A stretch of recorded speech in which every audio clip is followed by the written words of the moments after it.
இப்போ வீட்டில் என்ன சொல்லியிருக்கேன்னா ஃபுல்லாக சொன்னால் கீழே போடணும் போட்டிருக்கேன். ஃபுல்லாக சொன்னால் முன்னாடி நிற்கும். இது உண்மை தான். ஓகே, என்னோட அக்கா வந்துட்டு ஸ்கூலுக்கு விடிய கால நடந்து போய்கிட்டு இருக்கும்போது அவங்க புக்கை இப்படி வச்சுட்டு நடந்து போயிட்டு இருந்தாங்க. அப்புறம் நடந்து போயிட்டு நடந்து போய்கிட்டு இருக்கும்போது இப்படி இப்படி பார்த்துட்டு போவாங்க. ஏன்னா பஸ்ஸு வந்துச்சா இல்லைன்னு அவங்களுக்கு தெரியாதுல்ல, ஏன்னா அவங்க போகல.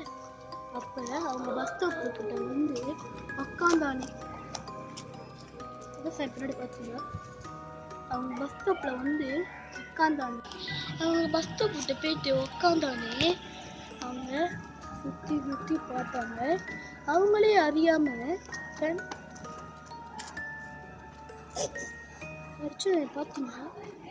பார்த்தீங்கன்னா சொல்லுங்கள்.